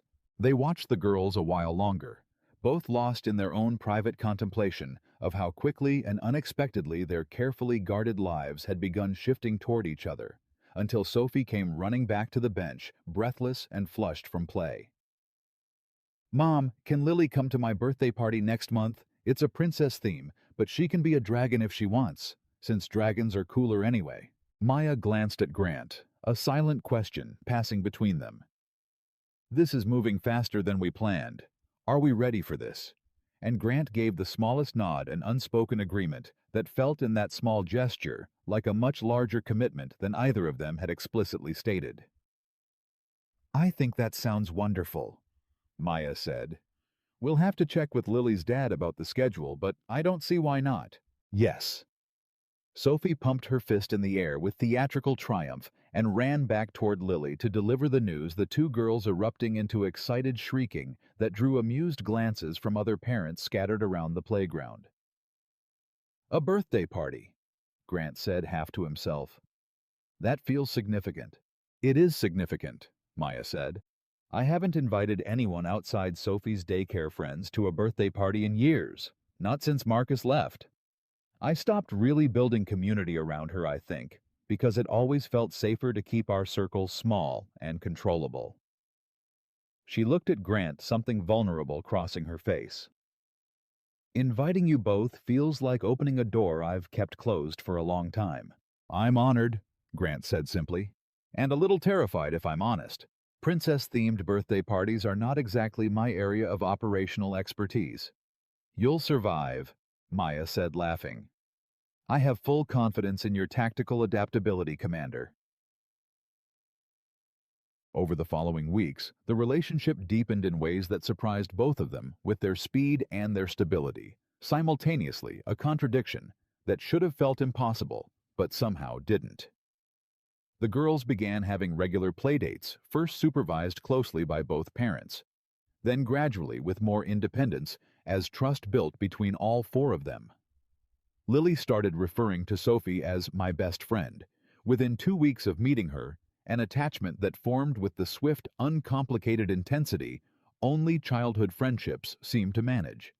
Sophie, in turn, began asking Maya regularly when they could see Lily's dad, a question that initially made Maya nervous before she realized Sophie simply enjoyed Grant's presence. His patient willingness to engage with her, endless questions, his habit of taking both girls seriously in a way few adults bothered to. But it wasn't without tension. 3 weeks after the park meeting, Grant called Maya late on a Thursday evening, his voice carrying a strain she immediately recognized as significant. Danny called me today, he said without preamble. Maya's stomach tightened. And he wants to apologize properly. Says he's been carrying guilt about the restaurant thing for weeks. Wants to take us both to dinner, make it right. How do you feel about that? Conflicted, Grant admitted. Part of me wants to tell him to go to hell.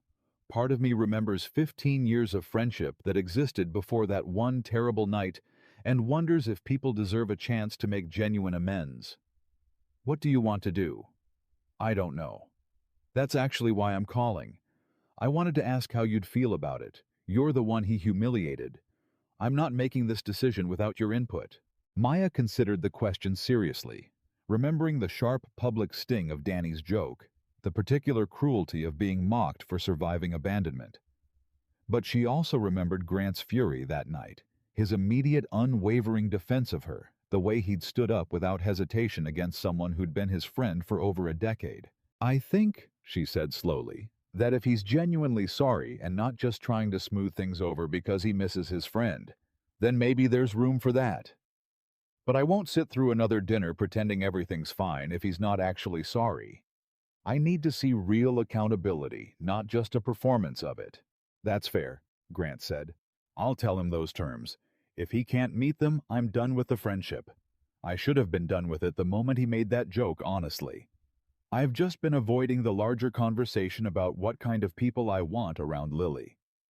"That's a big realization. It's been building for a while," Grant said. "Watching you with Sophie the way you're so careful about who you let into her life, it's made me think harder about my own circle. Danny's not a bad person exactly, but he's careless in ways that could hurt the people I love. I don't think I can keep accommodating that just because we have history." "For what it's worth," Maya said, "I think that's a healthy realization, even if it's a painful one." They ended up meeting Danny for coffee, not dinner, a deliberate downgrade. Grant insisted on smaller stakes for a smaller gesture of reconciliation, and Danny's apology when it came struck Maya as genuinely contrite, stumbling and awkward in a way that felt more honest than a polished, rehearsed speech would have. "I've thought about that night a lot," Danny said, not quite meeting either of their eyes. "I told myself it was just a joke, that you were both being too sensitive, but the more I sat with it, the more I realized I was just trying to feel clever at someone else's expense. That's not who I want to be. I'm sorry, Maya, genuinely. You didn't deserve that." It wasn't a complete repair.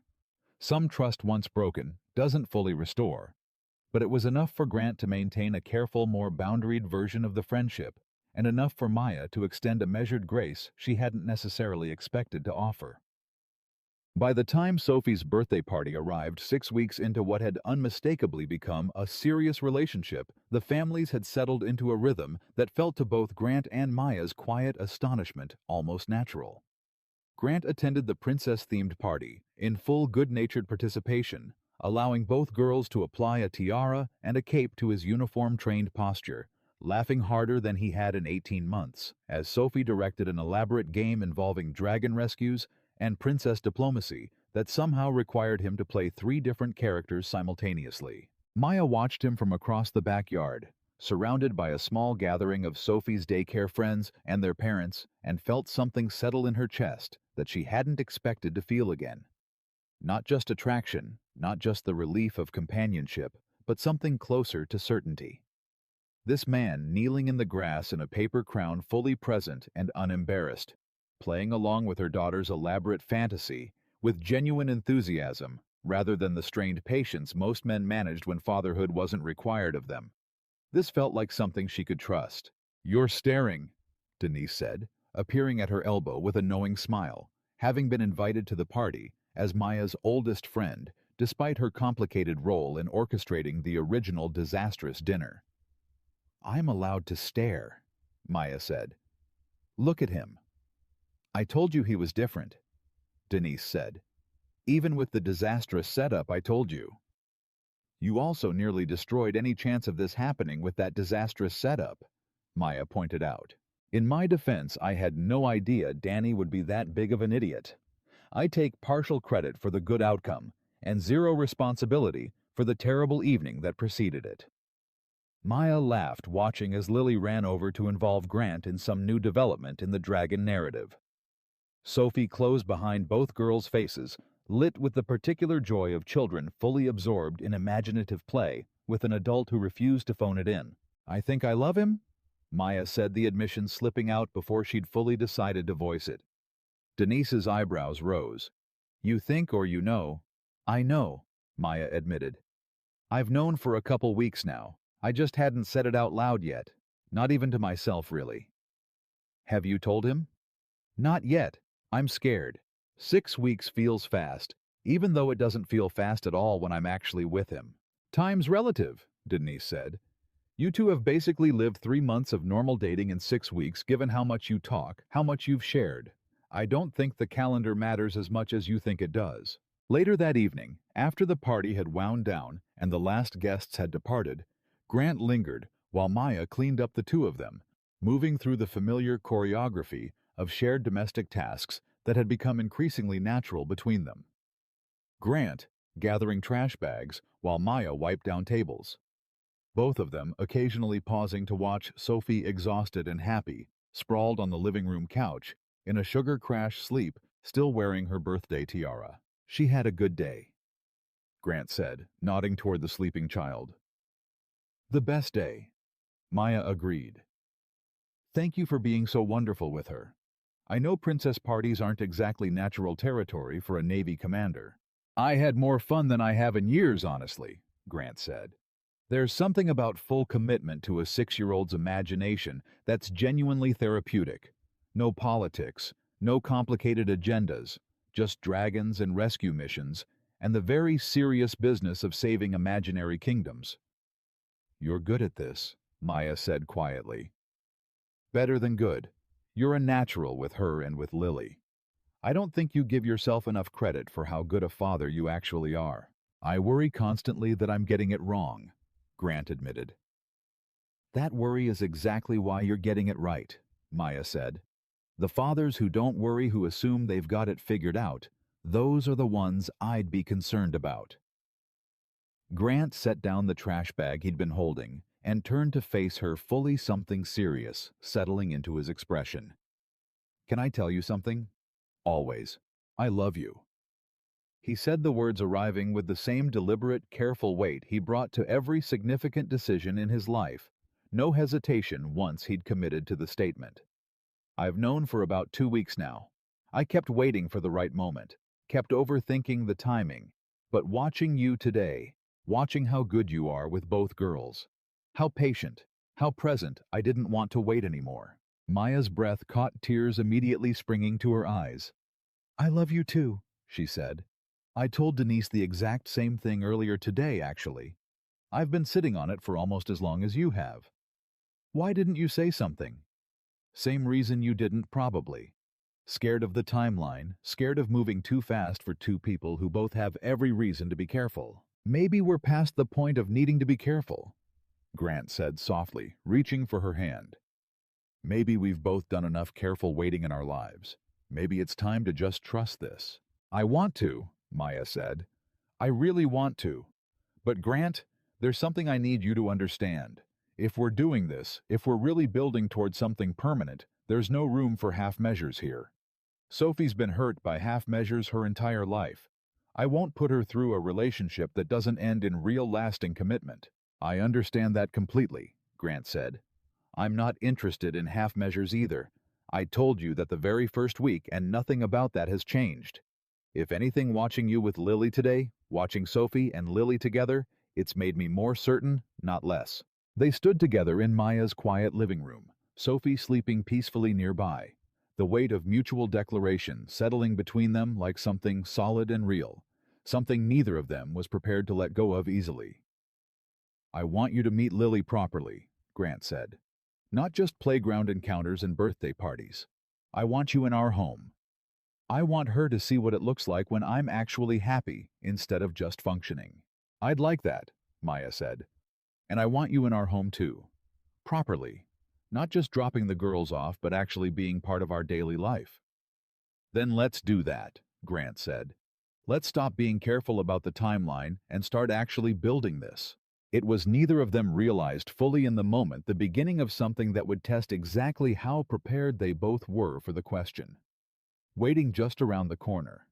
A question that would arrive not from either adult, careful and considered in their approach to vulnerability, but from a 6-year-old girl whose directness had already cut through more pretense in 90 seconds at a playground than most adults managed in years of careful conversation. 2 weeks later, Grant found himself standing in Maya's driveway on a Saturday afternoon, toolbox in hand, having offered to fix a persistently sticking back door that had been bothering Maya for months.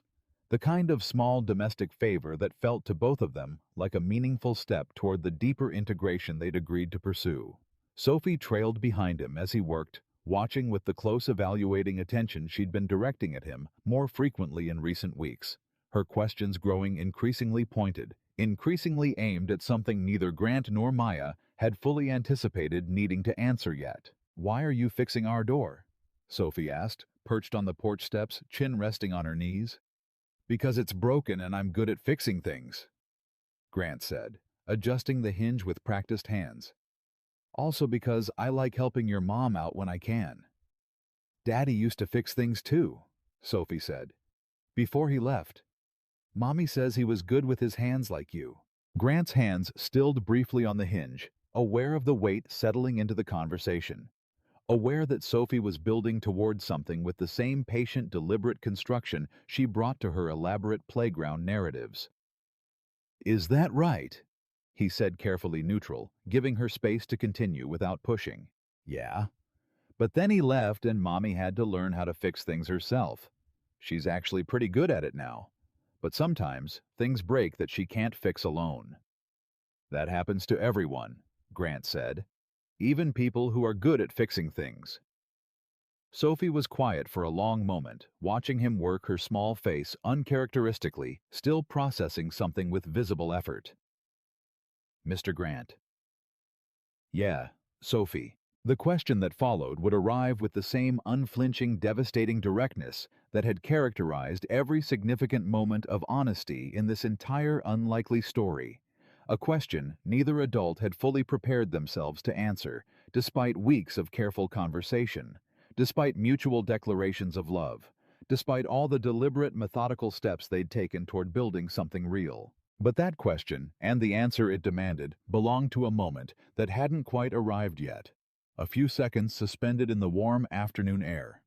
Sophie's small face turned up toward him with an intensity that mirrored every adult fear about trust and permanence distilled into a 6-year-old's simple, unbearable curiosity. While Maya watched from the kitchen window, her own heart suddenly racing, sensing that whatever was about to happen on that porch step would matter more than either of them had been prepared for when the day began. Sophie's small hands twisted together in her lap, and when she finally spoke, her voice came out smaller than her usual confident tone, stripped of all the playful directness she'd carried just moments before. "Are you staying this time?" The question hung in the warm afternoon air like something physical, something with weight and texture, and Grant felt it land in his chest with more force than any combat briefing, any moment of command authority he'd carried through 11 years of service. He set the screwdriver down slowly on the porch step, giving himself a moment not to formulate a clever answer, but to make sure whatever he said next would be entirely true. From the kitchen window, Maya had gone completely still, dish towel forgotten in her hands, watching the scene unfold, with her heart hammering so hard she could feel it in her throat. She didn't move to intervene. Some instinct told her this moment belonged to Grant and Sophie alone, that her presence, however well-intentioned, might shift something that needed to happen exactly as it was happening. Grant turned fully toward Sophie, lowering himself down to her level on the porch steps, the toolbox forgotten. Beside him, the broken hinge. Forgotten everything in the world, narrowing down to this one small girl with enormous searching eyes, waiting for an answer that would either confirm or shatter whatever fragile hope she'd allowed herself to build over the past several weeks. "That's a really important question," Grant said carefully. "And I want to answer it honestly, not just say something that sounds nice. Can I do that?" Sophie nodded, though her chin trembled slightly. "I can't promise you nothing will ever go wrong," Grant began. "I can't promise that life won't throw something hard at us someday the way it threw something hard at your mom, and at me, and at Lily. Nobody can honestly promise that, Sophie. Anyone who tells you they can is lying, even if they don't mean to." Sophie's face fell slightly, and Grant reached out gently, asking permission with his eyes, before taking her small hand in his. "But here's what I can promise you," he continued. "I'm here right now, today, tomorrow, next week. I'm not going anywhere because something gets hard, or because being a dad to 2 girls instead of 1 scares me, or because loving your mom feels like a big important thing that I have to get right. I'm staying because I want to stay. Not because I have to, because I choose to every single day the same way I'd choose it again tomorrow. But how do I know? Sophie asked, her voice cracking slightly. Daddy said things too. Mommy told me he loved us before he left. It was the hardest question anyone had asked Grant in 18 months. Harder than any deployment briefing, harder than the chaplain's voice on that ship deck delivering news that had reshaped his entire life. He felt the full weight of every father who had ever failed a child like this, every broken promise that had taught this little girl that words alone meant nothing. You're right, Grant said slowly. Words don't prove anything. Anyone can say the right words. What proves it is what someone does day after day, even when nobody's watching, even when it would be easier to leave. He gestured toward the broken hinge toward the half-finished repair sitting beside them. I'm fixing your door. Not because anyone's making me, not because I'm trying to win points. I'm fixing it because it's broken, and people who love you fix the things that are broken in your life, even the small ones. Especially the small ones sometimes, because that's how you know someone's really paying attention. Sophie was quiet, processing this with the same serious gravity she brought to everything, her small hand still resting in Grant's larger one. I can't give you a promise about forever, Grant said finally, his voice thick with emotion he no longer tried to hide. Forever's too big a word for anyone to actually understand, even grown-ups. But I can give you today, and then tomorrow I can give you tomorrow. And I plan on doing that for a very long time, Sophie. Long enough that eventually I hope you won't need to ask this question anymore, because you'll just know the answer the way you know the sun's going to come up. Sophie studied him for a long, silent moment, her 6-year-old mind working through something far too large and complicated for words, and then without warning, she launched herself forward into his arms, small body pressing against his chest with a fierce, desperate hug that nearly knocked him backward off the step. Grant caught her instinctively, wrapping his arms around her small frame, feeling something break open in his own chest. Not pain exactly, but the particular release that comes after holding something rigid and guarded for far too long, finally allowing it to soften. From the kitchen window, Maya could no longer hold back the tears streaming down her face, watching her daughter cling to a man who had, in the span of a few sentences, offered exactly what 4 years of careful protective parenting had never quite managed to fully provide. Not a guarantee, because guarantees were lies. Even well-meaning parents sometimes told, but something steadier and more honest than that. Presence. Choice. The simple, repeated act of staying. She didn't go outside immediately. She let the moment breathe, let her daughter have this without an audience, without the complicated weight of adult emotions crowding into something that belonged right now entirely to a little girl, and the man who was slowly, carefully earning the right to matter in her life.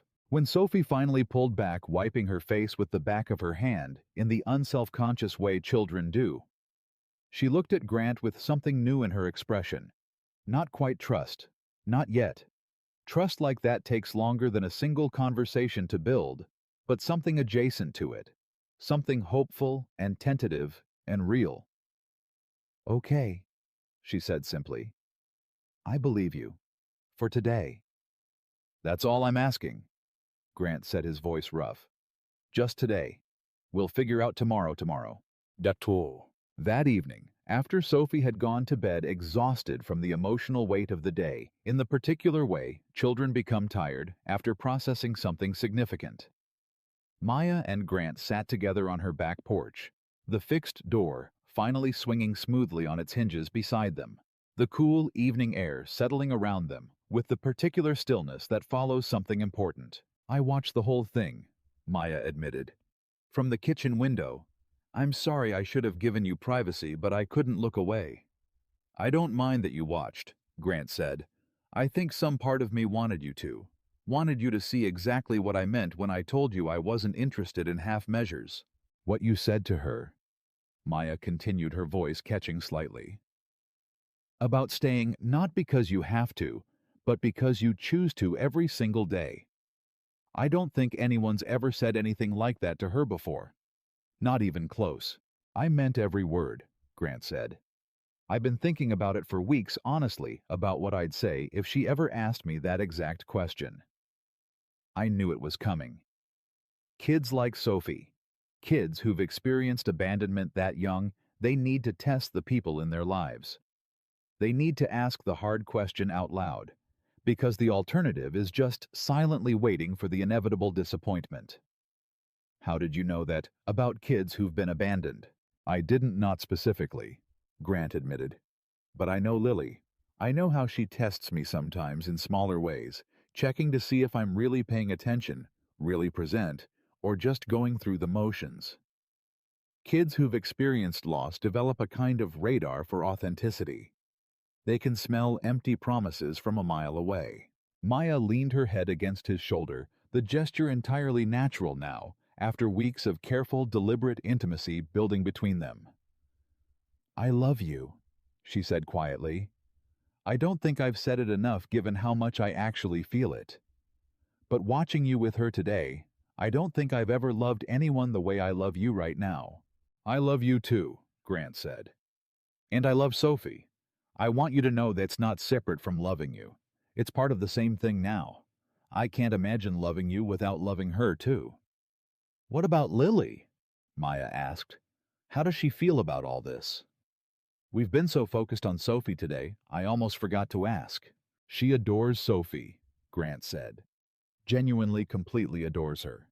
I think having a friend who understands loss the way Sophie does, who doesn't tiptoe around the hard questions, the way other kids might, it's been good for her.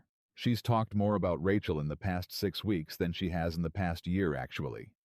I think Sophie's directness gave her permission to be direct too, instead of always protecting everyone else's feelings about her grief. Kids healing kids, Maya said softly, while we adults were busy being careful and methodical about everything. Maybe that's the lesson in all of this, Grant said. Maybe we needed to be careful, needed to take our time building trust the adult way, with conversations and boundaries and slow, deliberate steps. But the kids just needed someone to ask them the hard question and actually answer it honestly. They didn't need months of careful dating protocol. They just needed the truth. They sat in comfortable silence for a while, the evening deepening around them, the events of the day settling into something that felt to both of them like a genuine turning point, rather than simply another step in a careful, ongoing process. Can I ask you something? Maya said eventually. Always. Where do we go from here? I don't mean that as pressure, I just mean practically. We've said we love each other. The girls are bonded. Sophie just asked you point blank if you're staying, and you gave her an answer that frankly sounded a lot like a commitment to something permanent. I just want to make sure we're both seeing the same future, not just feeling our way through individual moments. Grant turned to face her, fully taking both her hands in his, with the same deliberate seriousness he brought to every significant decision. The posture of a man preparing to make a formal commitment, rather than simply continue a casual conversation. I see us building a life together, he said. Not someday vaguely in some undefined future. I mean actually concretely building towards something real. I want Lily and Sophie to grow up as sisters, not just friends who happen to spend time together because their parents are dating. I want to wake up next to you, not just on special occasions, but as a regular, ordinary part of daily life. I want to be the person who fixes things when they break, not just doors, but everything, the bigger things too, the harder things for, as long as you'll let me. Maya's breath caught tears welling again, though these felt different from the tears she'd cried watching Grant comfort her daughter. These were tears of something opening up inside her that she'd kept carefully closed for 4 long years. Are you saying what I think you're saying? She asked. I'm not proposing tonight, Grant said, a small nervous laugh escaping him. I don't think either of us is quite there yet, and I want to do this right slowly enough that it feels earned rather than rushed. But I'm telling you my intentions clearly, so there's no ambiguity about where I see this going. I want to marry you eventually, Maya. I want us to be one family, not 2 families who occasionally overlap. I want Sophie's question today to have been the last time either of our girls ever has to wonder if the people in their lives are staying. That's the most beautiful, terrifying thing anyone's ever said to me, Maya said, laughing through her tears. Terrifying good or terrifying bad? Terrifying good, Maya confirmed. The kind of terrifying that comes from finally letting yourself believe something might actually work out after years of bracing for it not to. I understand that fear, Grant said. I live with it too. Every day some part of me is waiting for the universe to take this away the same way it took Rachel. But I've decided I'm not going to let that fear make my decisions anymore. I spent 18 months building walls to protect myself from ever feeling like this again, and all it did was keep me isolated and Lily lonelier than she needed to be. I'm done living that way. Me too, Maya said firmly. I'm done being so guarded that I miss out on something real because I'm too scared of it ending. Sophie deserves better than a mother who's too afraid to let happiness in. And honestly, so do I. They sat together as the evening deepened into night, the conversation eventually softening into comfortable silence, the kind shared by two people who had finally, after months of careful navigation, arrived somewhere solid enough to simply exist together without needing to fill every moment with words. The months that followed unfolded with a kind of steady, deliberate momentum that surprised both families with its naturalness. Grant began spending more time at Maya's house, building a presence in Sophie's daily life that extended well beyond fixing broken hinges. Homework, help, bedtime stories, alternating with Maya. The small, unglamorous rituals of parenthood that mattered more than any grand romantic gesture could have. Maya, in turn, became a steady fixture in Lily's world, attending school events, alongside Grant, helping with the elaborate, increasingly impressive braids Lily had been wanting since that first difficult morning months earlier, patiently teaching Grant the technique in their kitchen one evening, while both girls supervised with great amusement at his clumsy fingers. The two girls became, as Grant had hoped, something closer to sisters than friends, sharing secrets, occasionally fighting over toys with the particular intensity of children who trust each other enough to be genuinely annoyed, comforting each other through the smaller griefs that still surfaced unexpectedly, a missed mother on a school's Mother's Day craft project, an absent father during a father-daughter dance announcement at Sophie's school. They navigated these moments together, now neither girl carrying her grief in complete isolation anymore, each finding in the other a witness who understood without needing lengthy explanation. 8 months after that first disastrous, humiliating dinner at the Brass Anchor, Grant proposed to Maya on a quiet Tuesday evening, deliberately choosing an ordinary day over some elaborately staged romantic occasion, explaining when he got down on one knee in her kitchen that he wanted this moment to reflect exactly what their relationship had been built on. Not grand gestures performed for an audience, but quiet, genuine commitment expressed in the ordinary moments of daily life. I know this isn't the dramatic proposal some people dream about, he said, his voice unsteady despite his usual composed authority. No restaurant, no audience, no elaborate planning. Just you, me, and the girls asleep down the hall. But that's exactly why it feels right. Everything that matters about us has happened in moments like this one. Ordinary moments that turned out to be extraordinary because we were honest with each other inside them. Maya, crying before he had even finished the question, said yes before he'd fully gotten the ring out of his pocket, pulling him up into a fierce embrace that nearly toppled them both. Laughing and crying simultaneously, in a way that felt like the perfect summary of everything they'd built together. Joy and grief intertwined. Neither canceling the other out, both somehow making the other more real. When they told the girls the next morning, Sophie's reaction was immediate and characteristically direct. Does this mean Lily's actually my sister now? Like for real? Not just pretend? For real.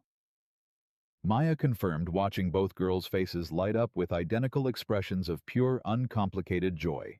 Does this mean you're staying forever now? Sophie asked Grant the question, carrying an echo of the one she'd asked months earlier on the porch steps, though her tone this time held none of the previous fear, just simple, confident confirmation-seeking. Forever. Grant said, kneeling down to her level, the way he had that day, with the broken hinge taking both her hands in his. I told you I'd give you today, and then tomorrow, and I meant it. This is what tomorrow looks like, Sophie. This is the proof. Lily, not to be outdone, threw her arms around Maya with equal enthusiasm. Does this mean you're going to be my mom too? Not instead of my real mom, but like an extra one. Maya, overwhelmed, knelt down and pulled Lily into a tight embrace. I would be honored to be an extra mom, Lily. Your mom will always be your mom. I just want to be here for everything else alongside that for as long as you'll have me. I'll have you, Lily said with the same solemn seriousness she'd brought to choosing Grant's shirt months earlier. Forever, probably. The wedding took place 6 months later in early spring, a small, intimate ceremony in the same park where Lily and Sophie had first met, the same bench where Grant and Maya had sat watching their daughters discover an unbreakable bond in the span of 90 seconds of brutally honest 6-year-old conversation. Both girls served as something between flower girls and co-maids of honor, a role they invented themselves and insisted upon with the same fierce determination they brought to everything, walking down the makeshift aisle, hand in hand, matching dresses chosen together after extensive, serious deliberation about color and style that had taken nearly as long as the actual wedding planning. Danny attended, having maintained the careful, more boundaried friendship Grant had insisted upon since the apology. His presence at the wedding, a quiet testament to genuine growth rather than simple forgiveness. He'd spent the intervening months actively working to become a better friend, showing up consistently in small, reliable ways that had slowly rebuilt some measure of the trust his careless joke had nearly destroyed. Denise stood beside Maya as her maid of honor, tears streaming unapologetically through the entire ceremony, occasionally elbowing Danny and whispering loud enough for nearby guests to hear that she'd known this would happen from the very first disastrous dinner, regardless of how badly that particular evening had actually gone. During the reception, as the small gathering of friends and family celebrated beneath string lights strung between trees in the same park where everything had unexpectedly begun, Grant found a quiet moment to pull Maya aside, away from the noise and celebration, toward the same bench where they'd first watched their daughters become inseparable. "Do you remember what you said to me that first night at the coffee shop?" he asked. "About courage being the harder truth told consistently day after day, rather than the easy promise." "I remember," Maya said, smiling. "I've thought about that a lot," Grant continued. "About what it actually means to stay not just in the dramatic moments, but in all the ordinary ones too. I think that's what we've built here. Not some fairy tale where everything's perfect and nothing ever goes wrong. Something realer than that. Something built out of actually showing up every single day, even when it's hard, even when grief resurfaces unexpectedly, even when the questions our daughters ask us cut right to the bone." "That's exactly what we've built," Maya agreed, leaning into him, watching their daughters dance together a short distance away, both girls laughing freely, unburdened in a way neither of them had been when this story began. Two broken families choosing each other, choosing to stay one ordinary day at a time. "I love you." Grant said the words arriving as easily now as breathing, stripped entirely of the careful hesitation that had characterized their early conversations. "I love our girls. I love this strange, unlikely beginning we never asked for, and somehow ended up needing more than either of us understood at the time." "I love you too," Maya said. "And I'm grateful honestly even for that terrible, humiliating dinner. Even for Danny's cruel joke and the audience and the whole disastrous setup. Because without it, we might never have found each other. Sometimes the worst moments end up leading us exactly where we needed to go." They watched their daughters dance together a while longer. Two girls who had once carried grief largely alone, now carrying it together, sharing the weight in a way that made it lighter for both of them, building a sisterhood out of shared loss and unexpected friendship that would carry them through whatever challenges still lay ahead. Somewhere in the gathering darkness, fireflies began appearing among the trees, and Sophie ran over breathless and flushed from dancing, tugging on Grant's sleeve with the same urgent excitement she brought to everything important. "Dad," she said, the word still new enough that it caught in her throat slightly, still precious enough that everyone within earshot felt its weight. "Dad, are you staying tonight? Like at our new house, all of us together?" Grant knelt down to her level one final time. The same posture he'd held that day on the porch steps months earlier, though everything about the moment felt different. Now settled, certain entirely free of the uncertainty that had once made the question so frightening to answer. "I'm staying tonight," he said. I'm staying tomorrow. I'm staying for every day after that for as long as I live. That's not a promise anymore, Sophie. That's just who I am now. Your dad. For real, for keeps forever. Sophie threw her arms around his neck, and over her small shoulder, Grant caught Maya's eyes across the gathering. Both of them sharing a look that contained everything words couldn't quite capture, the long, painful road that had brought them here. The careful, deliberate work of rebuilding trust after devastating loss, and the quiet, unshakable certainty that whatever came next, they would face it together as a single family forged. Not despite their broken pasts, but somehow impossibly because of them. The fireflies multiplied in the darkness around them. The music continued, and two broken families who had become one complete one danced together beneath the stars, finally fully, irreversibly home.